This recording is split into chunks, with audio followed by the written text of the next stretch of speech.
अरविंद जी, बाकी सारी कहानी तो हो ही चुकी, क्योंकि कल शाम का वक्तव्य है मोहन राव जी का और उस पर अब तक गंगा में बहुत पानी बह गया। लेकिन मेरे समझ में एक नया सवाल आया, तो मैंने कहा जब आप मिलेंगे तो पूछूंगा।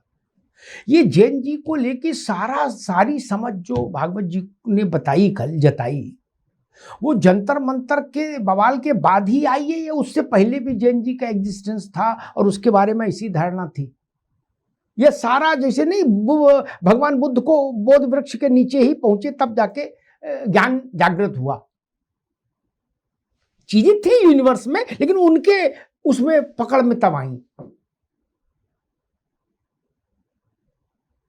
अरविंद जी देखिए अमिताभ जी, मैं बहुत ईमानदारी से कहता हूं कि मोहन जी ने जैन जी पे क्या कहा है वो मैं अभी आपके कार्यक्रम के माध्यम से ही सुना और 2-3 लाइन उनकी समझ पाया हूं।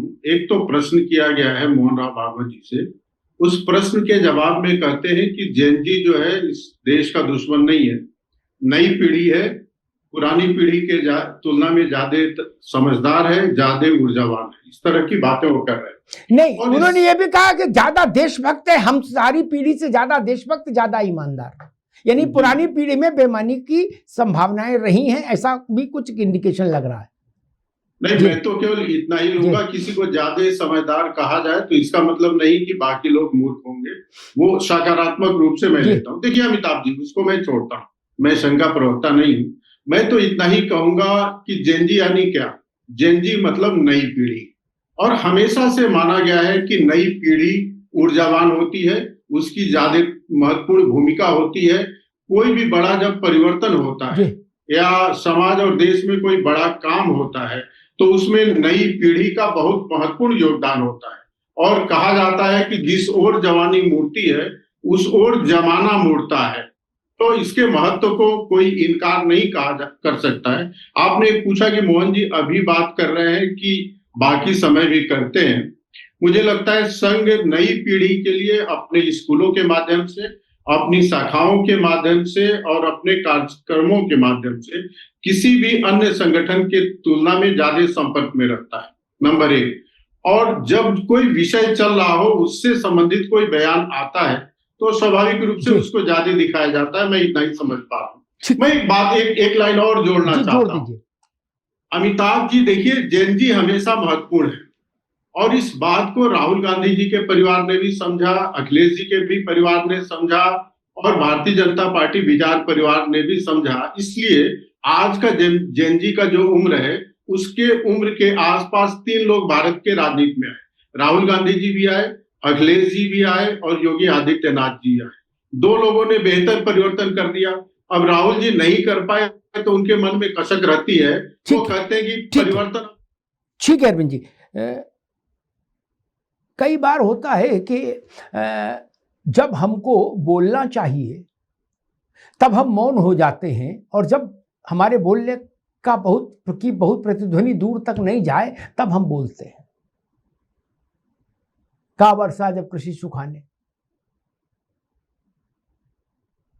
मोहन राव भागवत उस विचार परिवार के मुखिया हैं जिसमें भारतीय जनता पार्टी भी आती है, और कम लोगों को ये समझ होगी कि भारतीय जनता पार्टी भी टेक्निकली वैसे ही संघ का हिस्सा है जैसे विद्यार्थी परिषद, जैसे वनवासी कल्याण परिषद। ऐसा नहीं कि कोई वो अलग, ये लोग बता देते भाजपा वाले कि नहीं हम लोग अलग आए हैं, ऐसा नहीं। वो मतलब जितना वो है विद्यार्थी परिषद उतना ही वो भी है। क्या अच्छा नहीं होता कि भागवत जी ये बात जब बच्चे जंतर मंतर पर बैठे थे तो कहते कि भाई ये क्या तरीका है सत्ता का, बात क्यों नहीं हो रही बच्चों से? जब घटना घट जाए तब ये कहना कि नहीं बात होनी चाहिए थी, बात होता तो इतना बवाल ही नहीं होता। तो उस वक्त ये बात आज की पीढ़ी आजादी के लिए कहीं समझ में आता कि हम आजादी की समझते नहीं कि अंग्रेजों को क्या करना चाहिए था, गांधी जी को क्या करना चाहिए था। ये तो 15 दिन पहले की बात है। भागवत जी चाहते तो प्रधानमंत्री को जाके कह सकते थे, बुला के कह सकते थे, नहीं। पैलेट गन क्यों चली, लाठी क्यों चली, भागवत जी ने पूछा कल। लेकिन ये मंच से तो कोई उत्तर नहीं आएगा ना। वहां तो बालक बैठे थे, बच्चे इसलिए मैं कहता हूं कि गंभीर विषयों को गंभीर रखिए। रविंद्र पटेल जी, मैं देख रहा हूं एक अंधी दौड़ शुरू हो गई है। अंधी मैं इसलिए कह रहा हूं कि सब लोग स्टेरॉइड खा के निकल पड़े हैं। जैन जी झंडा हाथ में लिए, क्या मान किसी को रोके नहीं, रुक रहा, बोला ना। हमको लग रहा थोड़े दिनों में, जैसे मैं किसी से सुबह कह रहा था कि जैसे नवदुर्गा में देवी पूजन, कन्या पूजन होता है, ऐसे जैन जी पूजन करने लगेंगे ये सब लोग। पता लगे झंडे वालान में भी जैन जी पूजन हो रहा है। भागवत जी बैठे हैं, इधर मोदी जी है, उधर अखिलेश यादव है? अब जयंत कहेंगे भाई हम क्यों पीछे रहे?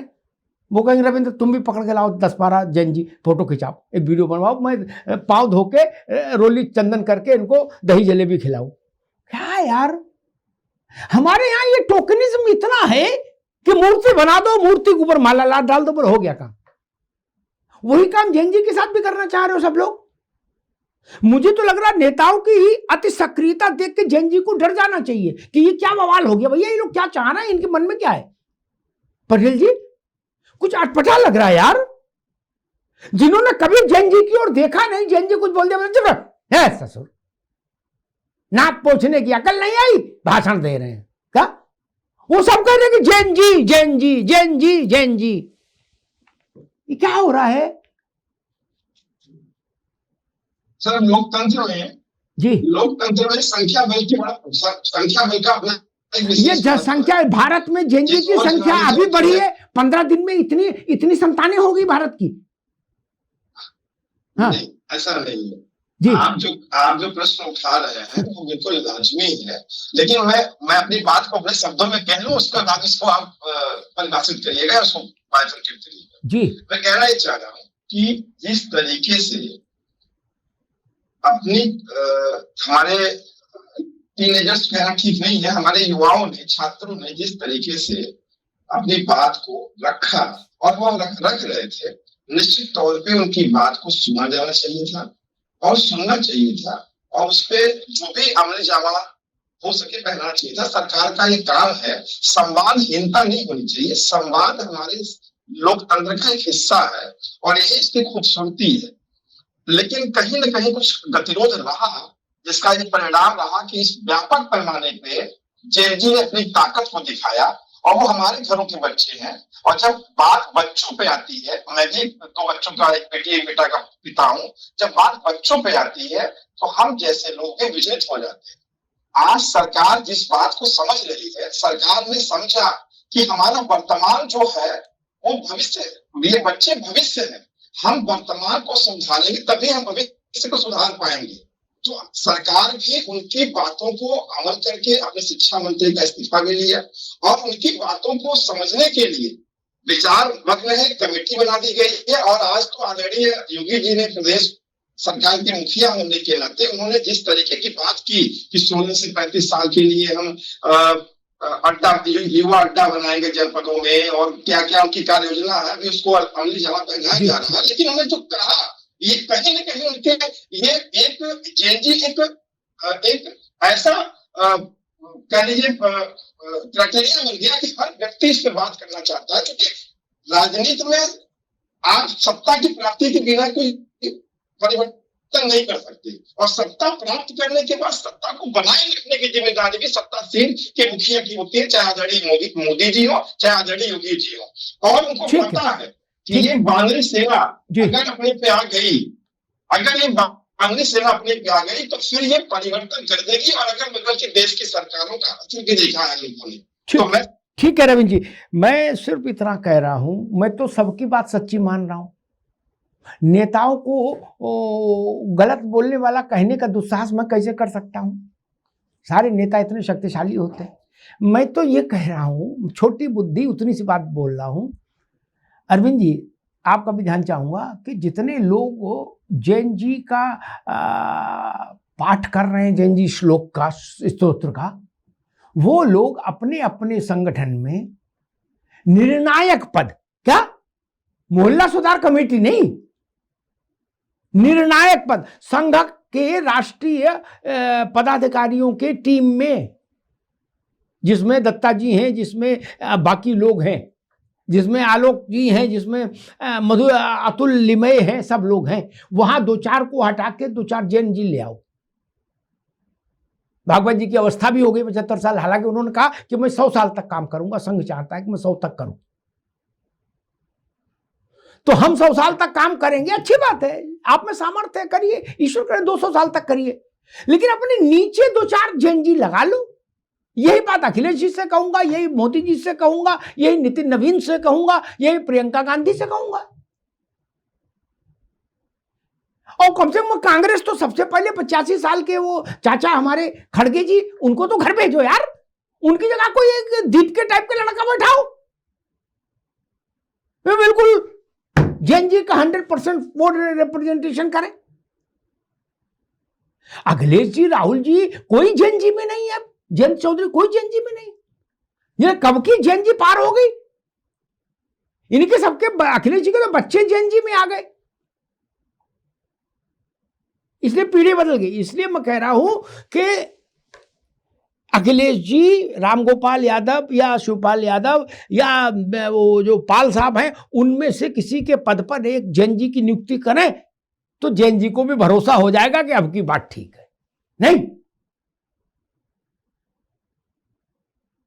जैन जी हमसे ज्यादा देशभक्त है, हमसे ज्यादा बुद्धिमान है, हमसे ज्यादा ईमानदार है, ऐसा भागवत जी ने कहा। तो देशभक्त और ईमानदार और बुद्धिमान ही लोग तो चाहिए संघ चलाने के लिए, और सरकार चलाने के लिए भी यही लोग चाहिए, सपा बसपा चलाने के लिए भी यही लोग चाहिए। क्या मायावती जी छोड़ेंगी कुर्सी? उन्होंने तो 71 साल में भी ऐसा कोई संकेत नहीं दिया है भगवान का नाम लेके।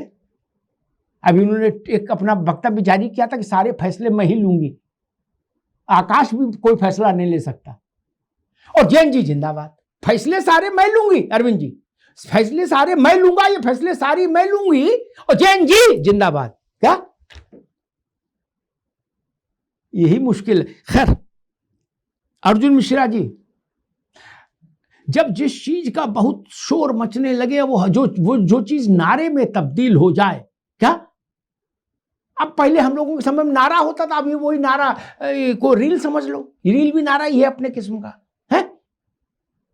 करना धरना क्या है किसी को पता नहीं, बोले इंस्टा पर 10-5 रील खड़खड़ा दो है, रील से देश बदल जाएगा, जैन जी का भाग्य सुरक्षित हो जाएगा। मैं सारे बुढ़े रील बनाने लगे तो उससे भारत के जैन जी का भविष्य बेहतर हो जाएगा। या जहां फैसला लेने की ताकत है, जहां फाइल है और जहां कलम है, वहां जैन जी को भेजना चाहिए। मैं देख रहा था झारखंड में जो आयोग है भर्ती के, उनमें राजनीतिक लोग मेंबर बने। रविंदर, क्या भाई लोगों ने अपनी पार्टियों के खलियर जो थे वो आयोग में मेंबर बना दिए। वो देखते कि अच्छा अनंत अमित, बोले ये तो बीजेपी वाला, इसको हटा दो, इसको फेल कर दो। क्या ये बोला कांग्रेस के, बोले इससे 30,000 ले लो, अंदर करो इसको। भैया अर्जुन जी, कैसे मामला निपटेगा? हर जिसको देखो वो छत पे चढ़ के चिल्ला रहा, जैन जी जैन जी, मेरी जान जैन जी। हमको लग रहा चिल्लाते चिल्लाते गिरना पड़े। नहीं भाई, बुजुर्गों को तो वैसे भी एहतियात बरतना चाहिए, बारिश का मौसम है। अर्जुन जी, ठीक बात है। इसमें महत्वपूर्ण बात जो आपने कही ना कि 2-4-10 रील बना देने से क्या जैन जी सद जाएंगे। देखिए, ये जनरेशन इन सब नेताओं के समझ के बाहर की बात है। ये जो जंतर मंतर पे हुआ, इनने दिन एक से अलग अलग उन लोगों को टैग देना शुरू किया। आज आरएसएस चीफ को लग रहा है कि जैन जी बहुत देशभक्त हैं, लेकिन इनके जो विंग, जो आपने बताया था ना कि इनकी जो विंग है एबीवीपी भारतीय जनता पार्टी, इसी की सांसद जो कंगना रनावत है, वो क्या बोल रही थी? कट्टर बोल रही। इनके अभी बिधुड़ी जी क्या बोले कि जंतर मंतर पर थे वो पंचर छाप थे। ये कैसे जैन जी को साधेंगे? ये जैन जी को साधने का प्रयास नहीं कर रहे, ये साधने का प्रयास कर रहे हैं कि ये लोग एक खेल कर रहे हैं, एक एक्ट चल रहा है, उस एक्ट को हम लोग कैसे जीवित कर दें। ये एक्टिंग में जीवन जी रहे हैं, जबकि जैन जी सड़कों पर है, वो किसी पार्टी का गुलाम, वो लड़ रहा है अपने अधिकार के लिए। और ये वो छात्र हैं, वो बच्चे हैं जो किसी एक चीज के लिए इकट्ठा नहीं हुए थे। ये सिर्फ नीट पेपर लीक वाले छात्र नहीं थे, ये किसी और की समस्या के लिए खड़े हो जाए वो जनरेशन। तो आप ये सोचेंगे कि हम जेनजी को सिर्फ साध लें, उनकी तरीके से बात कर लें, उनके शब्दों को लिख दें इंस्टाग्राम पर, थोड़ा बहुत रील्स चला लें और हम उनके साथ कनेक्ट हो जाएंगे। ये कनेक्ट होने वाली जनरेशन नहीं है, ये लिटमस पेपर वाली जनरेशन है। ये समझती है आपके सारे कावे दावे को। आप परीक्षा पे तो चर्चा कर लेते हैं, लेकिन पेपर लीक पे एक शब्द नहीं बोलेंगे। आप 22 बच्चों जिसने इसी जेनजी ने जो आत्महत्याएं कर ली, उस पे आप एक शब्द नहीं बोलेंगे और आप चाहेंगे कि आप इनको साध लें, तो ये बिल्कुल हो नहीं सकता, पहली बात। दूसरी बात, जितनी भी पॉलिटिकल पार्टीज हैं वो ये चाह रही हैं कि हम तुरंत जंतर मंतर वाला जो साधा हुआ गुस्सा है उसको अपनी तरफ आकर्षित कर लें, लेकिन जेनजी ने उसी सोशल मीडिया पर आकर बता दिया कि हम किसी के हथियार नहीं बनेंगे। रिपेल है, रिपेल जो अपने परिवार से भी झगड़ जाता है अपनी बातों के लिए। आप समझिए, हम लोग जिस एज ग्रुप में हैं, हमको अगर जंतर मंतर जाना है तो हमको अपने परिवार से अनुमति लेना होता है। हम एक ट्रेडिशनल जीवन में थे। ये जनरेशन वो है जो अपने हक के लिए अपने परिवार से लड़कर जब सड़कों पर आ जाए तो वो किसी पार्टी की, भाई साहब, कोई भी कनेक्ट प्रोग्राम में उलझे, उस तरह की सोच रखना भी अपने आप में पागलपन है। जी, ठीक बात है। अर्जुन ने बहुत सधी हुई और बहुत संतुलित बात कही, क्योंकि इस सब पूरे पैनल में सबसे ज्यादा जेनजी के नजदीक अर्जुन है, इसलिए उनकी बात बड़ी सधी हुई थी कि भाई हमारे कंधे पर सवारी ना करो यार, है ना। हम अपना कंधा अपने साथ रखेंगे, इसको सबलेट नहीं कर सकते। ये कोई टेंडर है क्या कि बड़ी कंपनी ने छोटे कंपनी को सबलेट कर दिया? ये नहीं चलेगा। बड़ी विचित्र स्थितियां हैं। मैं कई बार सोचता हूं ये 23 बच्चे या 21 बच्चे जिन्होंने बलिदान कर दिया, मैं उनको बलिदान ही कहूंगा। सिस्टम नहीं बदल पाए तो अपना प्राण दे दिया। क्या ये अच्छा नहीं था अरविंद जी? सारे जो बड़े लोग हैं देश के, क्या वो उनके घर जाते? इन्हें कोई रेलवे में 3rd क्लास में सफर करना है, रेलवे स्टेशन जाके टिकट कराना है, या बस में जाना है ISBT से बैठ के? ये जितने लोग जेनजी का पाठ कर रहे हैं, ये तो सब प्राइवेट जहाज से चलने वाले लोग हैं, तो सर्विस फ्लाइट में भी नहीं चलते।